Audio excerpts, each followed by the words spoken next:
Well, hello guys. Welcome to day 13. And today I thought we would take a break from work because I know you guys have been working so hard on Miss M's work and watching her videos that we would take a 30-minute field trip, virtual field trip to the Seattle Aquarium. We're going to learn about fish and all of the things and lives underneath the water. Okay? Who does not like fish? Miss M loves fish. Miss M has fish in her house and feeds them every 3 days. Miss M loves fish. So, I hope you guys love fish as much as Miss M because we are going to watch a cool video. Are you ready? Give me your listening ears. This is going to be cool. And welcome to your virtual field trip at the Seattle Aquarium. My name is Heidi, and today your dive buddy is Diver Katie, and she has on a very special mask that is going to allow her to be able to talk to you from underwater. That's right. This is called a full face mask. And as you can see, that means it covers my eyes, nose, and mouth. So I can breathe and talk, just like if I was standing next to Heidi out there. Now, that microphone that she's speaking of is right inside, and you can see, I'll bring this a little bit closer. Bring this a little bit closer, thing right inside the mask. That is the microphone that allows her voice to actually come over the house speakers here at the Seattle Aquarium and allows you to hear her as well. That's right. And it's plugged into our computer sound system so that you can hear me in your classroom. And of course, it works in reverse too. So anything Heidi says into her microphone comes back to the speakers over my ears, and that's how we're able to all communicate with each other. Now, Katie's mask, as well as all of her dive gear, is important to be able to explore the underwater environment. And where is it that you are exploring today, Katie? Well, today I am exploring the window on Washington Water exhibit here at the Seattle Aquarium, which represents the ecosystem that you would find out on Washington State's outer coast. Specifically in a place on the very northwestern corner of Washington State, an area called Neah Bay.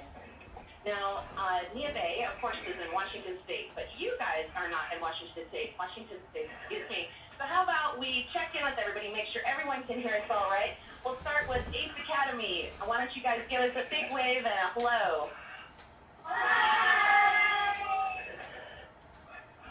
Can you see him? All right, so let's go to Fayetteville. Can you guys see us? Can you hear us all right? Yeah! Excellent. And last but not least, of course, we have Learn Charter. Learn Charter. All right, just so everybody can hear us all right.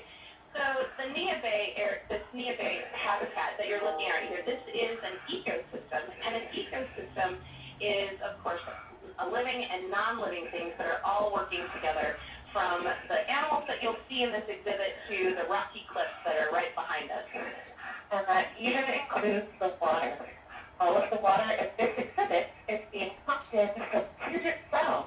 That's a body of water that is right outside of the Seattle Aquarium. Now, there is 120,000 gallons of seawater that's being pumped in. It rotates through the exhibit at 1,600 gallons per minute, and it's all local water for those local animals. And what is the underwater weather report today, Katie? Let me check my dive computer, Heidi. It says, it's about 51 degrees Fahrenheit, about 100% humidity, and I would call it partly cloudy today. Now, partly cloudy, that's because our water here is filled with plankton. It is rich with that plankton. Now, plankton can be plants or animals, or I should say algae or animals. Now, you want to give us a little bit more explanation on the plankton? Well, plankton is sort of the base of the marine food web. And a food web, of course, is the way that all living organisms are connected based on what they eat. So the plankton are the smallest, the drifting microscopic animals and algae in the ocean. And the algae plankton are the ones that make our water here in Washington State look a little green sometimes. Now, not all algae is microscopic. There are some algae that are very big. And as a matter of fact, we have two examples of that right here, on the right, we have some giant kelp, and we can see a stalk with leaves that are extended through the entire stalk.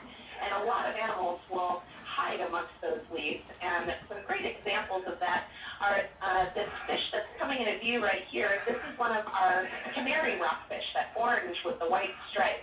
And they might hide amongst those leaves. They might also stick their pectoral fins out and perch on them as a place to rest. You can see that the shape of the fish's body is really similar to the shape of the leaves on the kelp. So it helps them to blend in very well. And of course, there's a second type of kelp right here called bull kelp. And this is another common type here in the waters of Washington State. It has one long, straight stalk with a float at the top filled with gas to help keep the leaves or blades spread out along the surface of the water. So they form a shady canopy that can be a hiding place for fish that live near the surface. Now, some fish that live near the surface here in Washington are salmon, the most iconic fish of the Pacific Northwest. A lot of people like to eat them, a lot of bears, eagles, seals. They are an important food source for a lot of animals. That means they have a lot of predators, and they need to have a place to hide. And they'll use that bull kelp, that canopy, as a safe hideaway or a safe highway as they go from the freshwater streams out to the open ocean and then all the way back again. Exactly. So of course, the kelp is important to some animals, not just as a hiding place, but also as a food source. And Heidi, I think I see one of those herbivores or plant-eating animals over here. All right. Let's take a look. Let's take a look at that.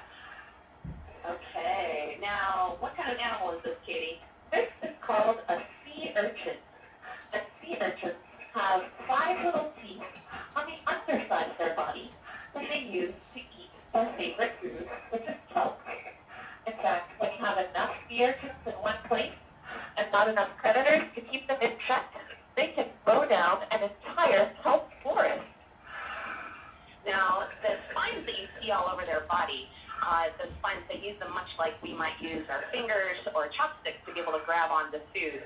And they'll take that food, that kelp or seaweed, and pass it right to the bottom where those 5 teeth are that Katie mentioned. Now, of course, if they're an herbivore, and Katie mentioned we need to have predators of all animals, we need to have carnivores in there as well. Do we happen to have any predators of sea urchins in this exhibit? As a matter of fact, we do. And I know where they usually hide, so I'm going to go take a look and see if I can find some to show you with my dive cam. All right. Now, while she is swimming over, I'm going to talk a little bit about those predators. They're called wolf eels. And we'll start off by showing you a really cool example of a wolf eel skull. And you can see right here in the very front, the good angle, all right, in the very front, they've got big, sharp canine teeth that allow them to be able to tear through soft-bodied animals like squid and fish. But then on the inside, they have, I don't know if we can really get a good look, we'll bring it a little bit closer. You can see on the upper and lower jaw, they have molars, much like we do, that allow them to be able to chew up their food and chew through those shells, the spines of sea urchins, as well as clams and even crabs. Heidi, I think I've got a good shot of some wolf eels here. Excellent. We'll go to Katie. Oh, we have 2 wolf eels in this shot. You want to give some introductions? How about bring your camera down just a little bit, Katie? There we go. All right. Well, you can see 2 wolf eels here.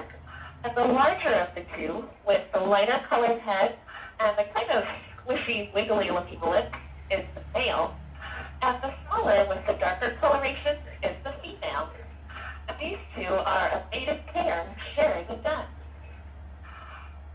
Now, some wolf eels are going to bond for a season where they'll den up in that cave together, and then others will actually den up for a lifetime. But one thing that's really cool about wolf eels is that whether it's a season or a lifetime, they both work together to take care of the eggs that they are protecting. So while one is guarding them, the other one goes out around and explores for food, and then they come back and trade places. All right. Looks like Katie's almost on her way back. Now, the wolf eels are carnivores, as we mentioned, but of course, after a carnivore eats, and eats a big meal, what then happens, Katie? Well, I think everybody knows, after you eat, you produce waste. And in the ocean, all of that waste falls down to the sea floor. And there are a group of animals called detritivores that help to clean up all of that waste. And we've got plenty of detritivores around here. That's right. We actually keep these in many of our exhibits to help us keep our exhibits clean, much like they would do out in the ocean. Now, Katie has a great example of that right down at the bottom. This is one of our sea cucumbers. It's called a giant sea cucumber. And what are we looking at there, Katie? You are looking at the sea cucumber as it crawls along the sea floor, and what it's doing is acting like a living vacuum cleaner. It mops up all of the detritus, all of that organic waste, including fish poop that falls to the bottom, and it eats it. What comes out the other end is mostly clean sand and recycled nutrients that can be used by other animals and plants.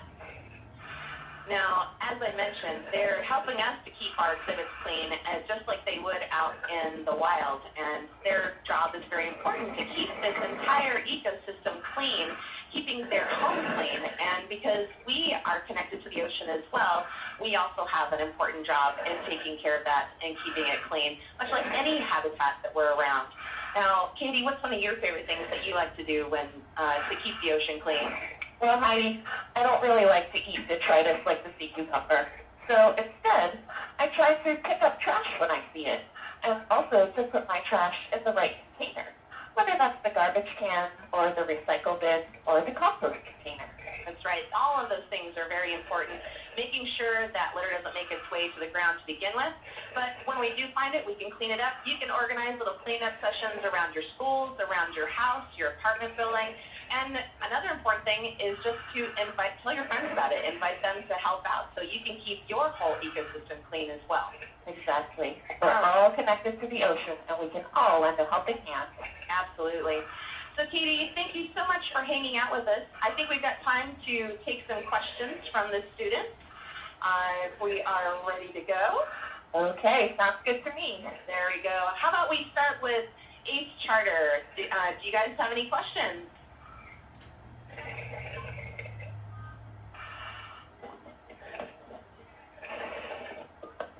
Now I can see you guys.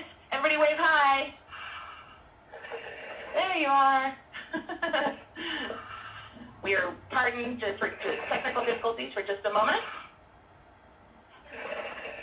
All right, so while we're waiting for the school to get connected, Katie, why don't you tell us a little bit more about your dive gear that you're wearing? Because if this is cold Puget Sound water, that means you have to keep yourself warm in there. That's right. The water is very chilly. So I'm wearing what's called a dry suit today, which is a waterproof suit. It covers me all the way from head to toe. And underneath my suit, I'm wearing something nice and warm. Basically, it looks like a big pair of fleece pajamas. It's a tough job to wear pajamas to work, but somebody's got to do it. That's right. Now, in that suit is also something that is important. There is a layer of air that helps to also insulate her, but that air is coming through not the tank that's on your back. Right. This tank on my back is simply a backup system. I'm really getting my air through the yellow hose that you can see going up to the surface behind me. And it's connected to a great big set of tanks up at the top that have enough air for me to stay underwater pretty much as long as I could possibly want. All right, it looks like we are live with Ace Academy now. Hi, everybody. Hi. How are you guys doing? Good. All right, so what is your first question? My question is, are there any other creatures that feed off the bottom of the, Katie, he was asking, are there any other creatures that feed off of the bottom of the ocean? There definitely are. We have lots of different species of detritivores and scavengers that feed at the bottom of the ocean, including sea cucumbers, lots of different kinds of crabs, snails, sea stars, and many, many more. Absolutely. All right, so why don't we take a question from Fayetteville, if you can get them connected.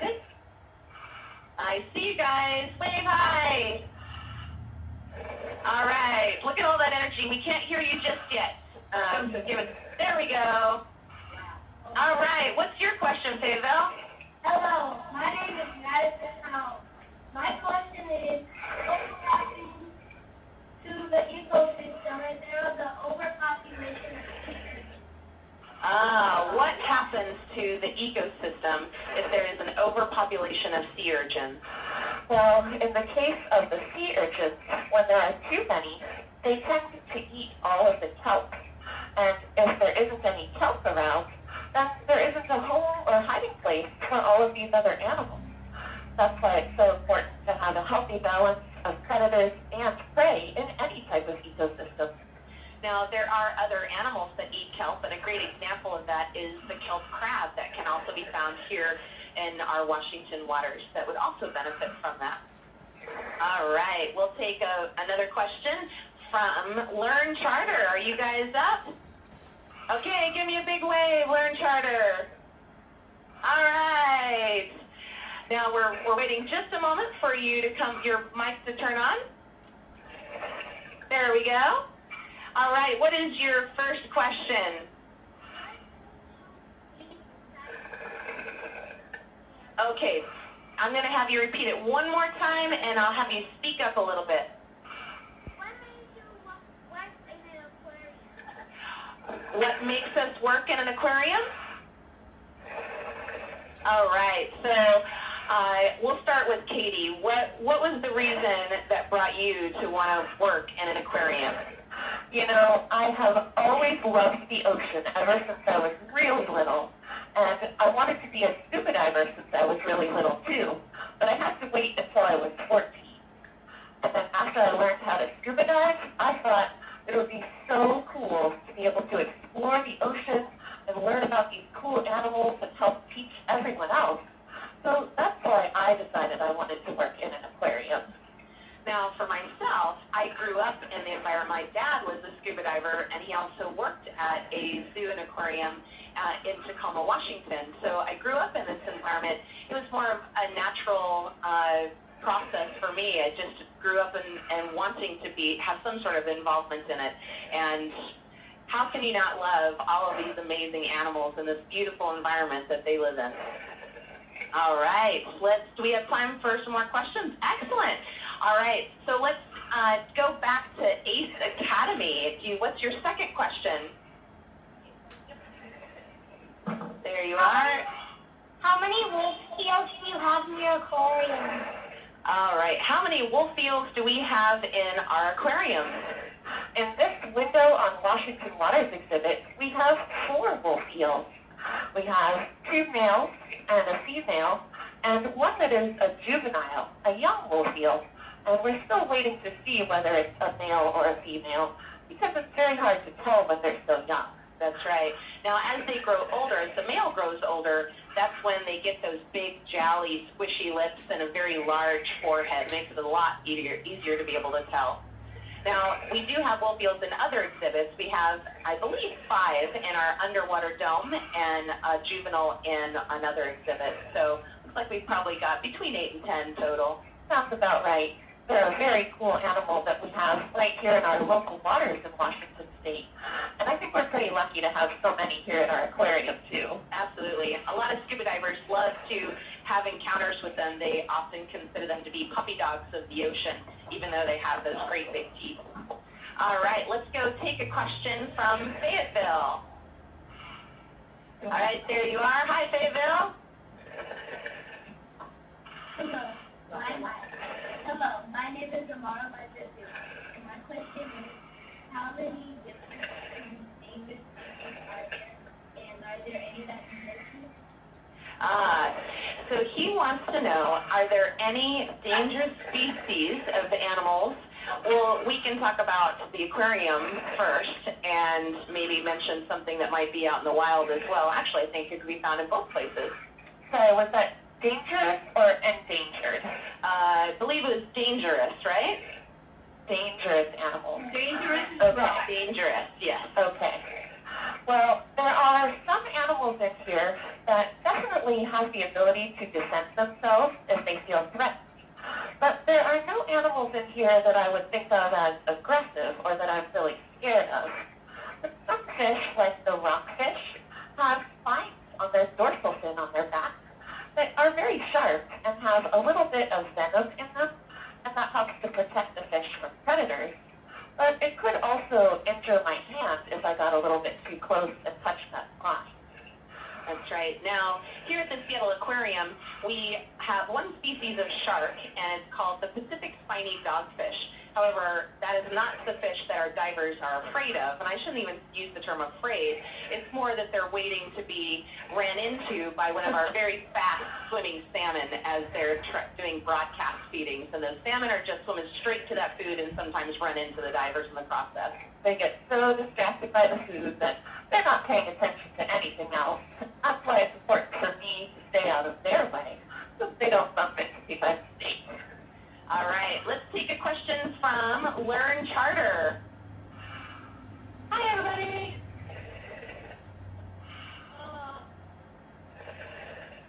What do octopuses mostly eat, and why do they always go to the bottom of the ocean? He asked a question about my favorite animal in the world. Katie knows what it is. Would it be the octopus? It is the octopus. He was asking what octopus eats and why do they spend so much time on the bottom of the ocean. How about I'll talk about what they eat and then you can talk about their lifestyle. Sounds good. All right, so octopus have a really wide variety of food that they eat, and it can be pretty much anything that's in their environment. They'll eat crabs, clams, fish, squid, and even other octopus. And they do that with a very special mouth, and what's inside of their mouth is called a beak, and it looks much like a parrot's beak, and they use it to be able to bite and tear into the food that they like to eat, and it's so strong they can even crush through shells too. Now, where they're finding all that food is on the bottom of the ocean, though. Yep. Most of their food is found down on the seafloor or down low in the water. And an octopus also likes to stay down near the seafloor because of camouflage. You may have heard that an octopus can change the color and the texture of its skin in order to blend in with its surroundings.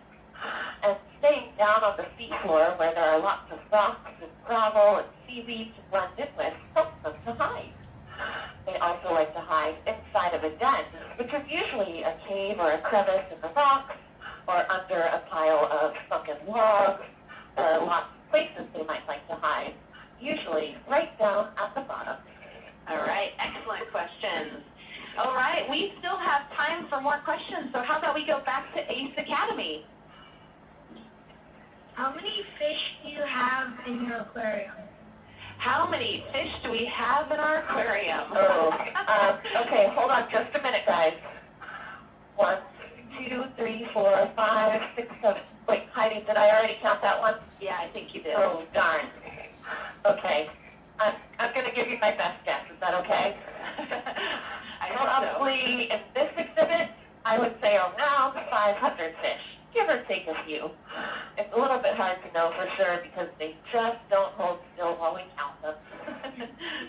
All right, let's take a question from Fayetteville. My name is Diane Lady, and my question is there just one type of ecosystem, or is there more than one in the ocean? He was asking if there is more than one type of ecosystem in the ocean. There are different types of ecosystems in the ocean. You can look at one small area as an ecosystem. For example, a kelp forest ecosystem, like we've been talking about here in our Window on Washington Waters exhibit. You might also talk about a coral reef ecosystem, or an open ocean ecosystem, or a deep sea ecosystem. But you can also talk about the ocean as one great big ecosystem, all working together. Good question. All right, let's go to Learn Charter. Should you eat sea cucumbers? Okay, I heard the last part, which was eat sea cucumbers. What was the first part? Should could you eat sea cucumber? Oh, have I ever eaten sea cucumber? Oh, I have never eaten sea cucumber. Have you ever eaten it, Katie? You know, I have tried eating sea cucumber, but I have to say that it wasn't really my favorite thing to eat. I do enjoy some types of seafood, but I like to be very careful about what type of seafood I eat, so that I know I'm choosing something that's healthy for me and also healthy for the ecosystem out in the ocean. Now, there are people who do eat sea cucumber, though, and happen to like it a lot. Now, a lot of people also like to eat the cousin of the sea cucumber, which is that urchin that you guys saw earlier. All right. Now, we have time for one more question, one more round of questions. All right. So, we were going back to Ace Academy. All right. Hi, Ace. How many different species of fish are there? How many different species of fish are in the aquarium or in the world? The world. I'm going to pass off the really hard question to Katie. How many species of fish are in the whole world? It's in the whole Oh world. my gosh, I think you might have stumped the diver on that one. I am not sure exactly how many species of fish are in the whole world. I do know how many are in this exhibit, and it's about 20. And there are hundreds of species in our local waters here in Washington State, and even more than that throughout the world. But I don't know the exact number. You have ones that are found in saltwater environments, then you also have ones that are found in a freshwater environment, and then others that can go back and forth or in either area. All right, so let's go to Fayetteville. Hello, my name is Jacob Hartley, and my question is, why do the divers dive into the tank? He would like to know why scuba divers go into our exhibit. Oh, well, partly because it's a lot of fun. But here at the aquarium, scuba divers also have some really important jobs to do. We help to take care of the animals and the exhibits they live in. So a lot of what we do is basically like underwater chores, scrubbing the rocks, washing the windows, and vacuuming fish coops from the gravel. But we also have jobs that are more fun, like feeding the fish. Of course, all those chores are much funner if they're underwater. And one of those chores that she mentioned was cleaning the window. And Katie and I will give each other a high five. High Now, I know five. that's probably hard for you guys to see this from there, but our hands are actually 12 and a half inches apart. And that is because this great big window is that thick. And why does it have to be that thick, Katie? That is so that it can hold back, 120,000 gallons of water in this exhibit without bringing a leak. And that water weighs probably around 1 million pounds or more. And all that weight against that window is why it's got to be that thick. All right, let's go to the next school. I believe we'll go to Fayetteville. Learn Charter. My question is, how many food chains are in entire series? She was wanting to know how many food chains. We'll say how many food webs are found in this environment. You know, that is sort of a tricky question if you're thinking about the whole ocean, because really everything is connected together in one giant food web. But you can break it down into smaller food webs to make it a little easier to understand. You might see a food web that covers Puget Sound, the body of water right outside the Seattle Aquarium. You might talk about a food web of the Pacific Ocean. You might even talk about a food web of the entire ocean. It's really all connected together, really. And we are also connected to that food web. So whether it is just this environment here or it is connected to the entire ocean. All right, so now we are going back to Ace Academy for we need to wrap up. Oh, I am so sorry, everybody. Looks like we are out of time right now, but let's give a great big round of applause for Diver Katie, and of course all of our students for hanging out with us today. Thank you so much for going on our virtual field trip of the Seattle Aquarium and our exhibit Window on Washington Waters. Hope you guys had fun. Thanks, everyone, and have a great day. So, how was that, guys? Wasn't that pretty cool? Did you guys like our field trip today? Got to learn all about animals. How fun! Okay, so I turned my camera around the wrong way today, so you guys get me like this. I don't even know if you can see me. But I just wanted to let you know that I'll see you tomorrow.